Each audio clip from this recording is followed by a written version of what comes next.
पूरे पाली गांव में एक खबर ने हलचल मचाकर रख दी थी।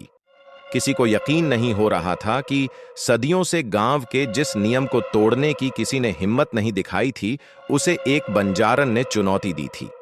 गांव की सभी महिलाएं चौपाल पर इकट्ठा हो गई थीं। भागती हुई आई एक औरत ने कहा, क्या बात है बहन, अचानक ये चौपाल किस लिए? हम भागते हुए आई है, जाने क्या हो गया।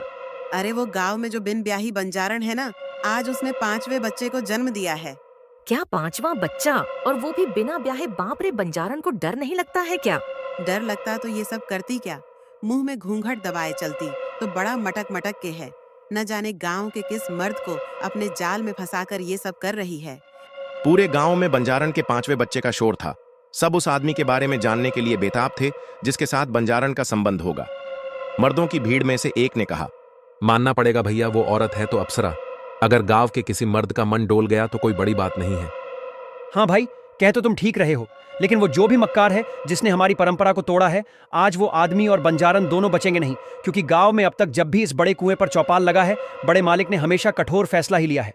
गांव के बीच में लगे विशाल बरगद के नीचे बड़े कुएं पर चौपाल लगी थी। गांव का बच्चा बच्चा इकट्ठा हुआ था, क्योंकि आज गांव का उसूल और परंपरा दांव पर लगी थी। तभी पाली गांव का सरपंच ठाकुर सज्जन सिंह चौपाल की ऊंची कुर्सी पर आकर बैठ गया। ठाकुर सज्जन सिंह ने इशारे से सबको बैठने को कहा और गुस्से से भारी आवाज में कहा, क्या रे मोहन, उस बंजारन के आशिक की कोई खोज खबर है कि नहीं? सरपंच ठाकुर का बायां हाथ मोहन फटाक से बोला, नहीं मालिक, वो बंजारन किसी का नाम ही नहीं लेती।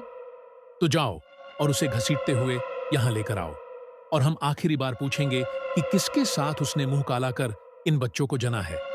अगर नहीं बताया तो आज वो होगा जो 50 साल पहले हुआ था। जाओ, लेकर आओ उस कुल्लटा को। जी। इतना कहकर मोहन लोगों को लेकर जब बंजारन के झोपड़े में गया तो उस वक्त बंजारन अपने चेहरे पर घूंघट डाले अपने 5वें बच्चे को, जो अभी 2 दिन का था, उसको दूध पिला रही थी और बाकी के 4 बच्चे वहीं खेल रहे थे। बंजारन गांव में लोहे के सामान में धार लगाने का काम करती थी, इसलिए उसके झोपड़े में कई सारे धारदार हथियार भी पड़े थे। अचानक अपने घर इतने लोगों को देखकर बच्चे रोने लगे और बंजारन ने जल्दी से अपना घूंघट संभाल बौखलाहट से बोली, मोहन भैया, आप फिर आ गए, और ये सब क्या है?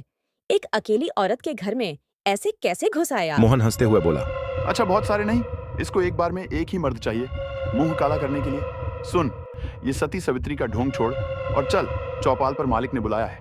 मैं कहीं नहीं जाऊंगी। मोहन ने गुस्से में कहा। रघु, इसके बाल पकड़ और ले चल चौपाल, तभी इस कुल्लटा मुंह खुलेगा।